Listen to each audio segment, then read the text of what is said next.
एक ऐसा शक्तिपीठ जहां आराधना करने से दूर होता है नेत्र विकार। नमस्कार, मेरा नाम काजल है और आप बिहारी खबर के डिजिटल प्लेटफॉर्म को देख रहे हैं। भारत के मुंगेर जिला मुख्यालय से करीब 4 किलोमीटर दूर भारत के 52 शक्तिपीठों में से एक है मां चंडिका स्थान।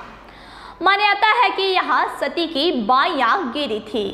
कहा जाता है कि यहाँ पूजा करने वालों की आंखों की पीड़ा दूर होती है। यह मंदिर पवित्र गंगा के किनारे स्थित है और इसके पूर्व और पश्चिम में शमशान स्थल है। इस कारण चंडिका स्थान को शमशान चंडी के रूप में भी जाना जाता है।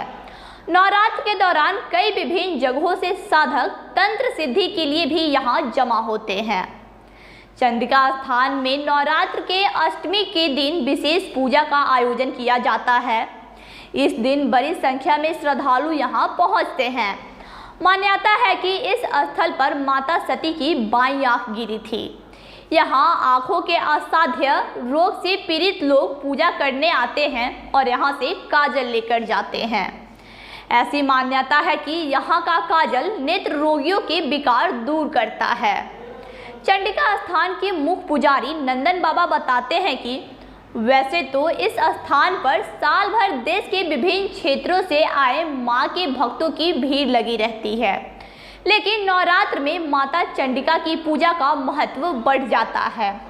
वह कहते हैं, चंडिका स्थान एक प्रसिद्ध शक्तिपीठ है। नवरात्र के दौरान सुबह 3 बजे से ही माता की पूजा शुरू हो जाती है। संध्या में श्रृंगार पूजन होता है। अष्टमी के दिन यहाँ विशेष पूजा होती है। इस दिन माता का भव्य श्रृंगार किया जाता है। यहाँ आने वाले लोगों की भी सभी मनोकामना माँ पूर्ण करती है। मान्यता है कि राजा दक्ष की पुत्री सती के जलते हुए शरीर को लेकर जब भगवान शिव भ्रमण कर रहे थे, तब सती की बाईं आंख यहाँ गिरी थी। इस कारण यह 52 शक्तिपीठों में से एक माना जाता है। वहीं दूसरी ओर इस मंदिर को महाभारत काल से भी जोड़कर देखा जाता है। जनश्रुतियों के मुताबिक अंग राजा कर्ण मां चंडिका के भक्त थे।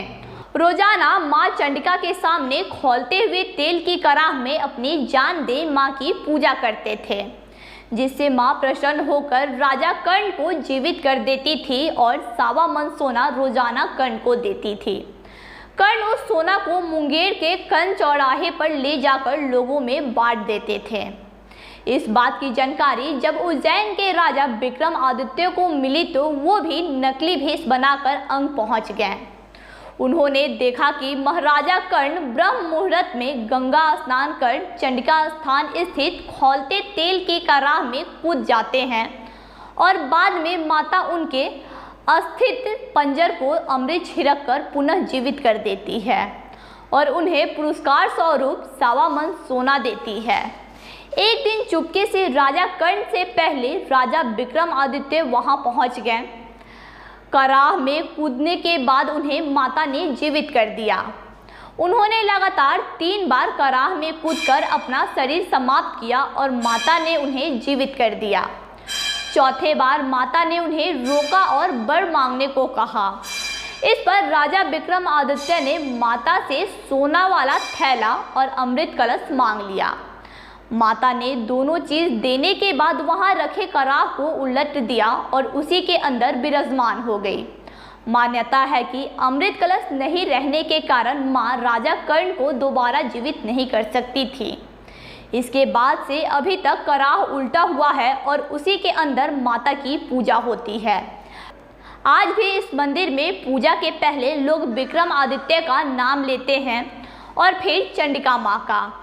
माँ के विशाल मंदिर परिसर में काल भैरव, शिव परिवार और भी कई देवी देवताओं के मंदिर हैं, जहाँ श्रद्धालु पूजा अर्चना करते हैं।